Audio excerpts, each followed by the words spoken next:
ဒီနေ့ဆရာတင်ပြပေးမှာ rotational motion အကြောင်း grade 12 chapter 1မှာပါဝင်တဲ့ rotational motion အကြောင်း rotational motion ဆိုတာလည်ပတ်ရွေ့ရှားခြင်းဘယ်လိုလည်ပတ်ရွေ့ရှားတာလဲဆိုလို့ရှိရင်အလဲစင်တာနဲ့အတူတူရောပြီးတော့လည်ပတ်ရွေ့ရှားတာနမူနာအနေနဲ့ဆိုရင်မင်းတို့ဆရာပုံထဲမှာ Ferris wheel လို့ခေါ်တဲ့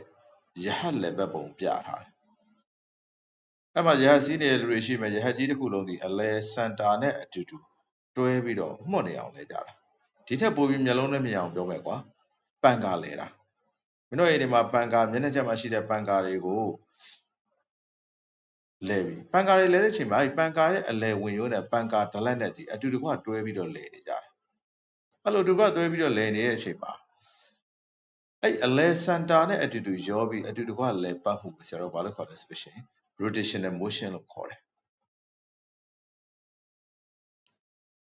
in rotational motion နဲ့လဲပတ်ရွေ့ရှားခြင်းမှာ the object အရာဝတ္ထုက rotate လဲလိမ့်မယ် about an axis အလဲဝင်ရိုးနဲ့အတူတူလဲလိမ့်ပါတယ်အရာဝတ္ထုကအလဲဝင်ရိုးနဲ့အတူတူလဲလို့ရှိရင်အဲ့ဒီကောင်ဒီ rotational motion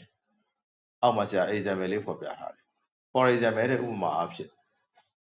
rotation on earth ကမ္ဘာရဲ့လဲပတ်ရွေ့ရှားမှု about its own axis ကိုယ်ပိုင်ဝင်ရိုးပေါ်မှာကိုယ်ပိုင်ဝင်ရိုးပေါ်မှာကမ္ဘာရဲ့လဲပတ်ရွေ့ရှားမှုကမ္ဘာလဲတောင်ကတော့နှစ်မျိုးမြင်လို့ရတယ်ပထမတစ်မျိုးကဘာလဲဆိုတော့ကမ္ဘာကနေကိုတပတ်ပတ်မိအောင်ပတ်တာကမ္ဘာနေကိုတပတ်ပတ်မိအောင်ပတ်တာအထိအဲ့ဒါတစ်နှစ်မှာတစ်ချိန်ပဲတပတ်ပတ်မိတယ်အဲ့ဒါကြတော့နေကအလဲစင်တာအဲ့အလဲစင်တာဆိုတဲ့နေကိုအငြိမ်ထားပြီးတော့ကမ္ဘာကအပြင်ကနေပတ်နေတာအဲ့ဒါ circular motion က rotational motion မဟုတ်ဘူးအခုဆရာတို့ပြောနေတဲ့ကမ္ဘာရဲ့လက်ပတ်ရွေ့ရှားမှုမိမိဝင်ရိုးပေါ်မှာကမ္ဘာရဲ့လက်ပတ်ရွေ့ရှားမှုဆိုတာကကမ္ဘာကတစ်နေ့တစ်ချိန်24 hour မှာတစ်နေ့တစ်ချိန်တပတ်လဲတာအဲ့လိုတစ်နေ့တစ်ချိန်တပတ်လဲတဲ့အချိန်မှာကမ္ဘာသူ့ရဲ့အလဲဝင်ရိုးပေါ်မှာသူကိုယ်တိုင်တစ်နေ့တစ်ချိန်တပတ်လဲနေတာအဲ့လိုလက်ပတ်ရွေ့ရှားခြင်းမျိုးကိုဆရာတို့ဘာလို့ခေါ်လဲဆိုလို့ရှိရင် rotational motion နောက်တစ်ခု motion of the blade of a fan ပန်ကာဒလက်တွေရဲ့လက်ပတ်ရွေ့ရှားမှု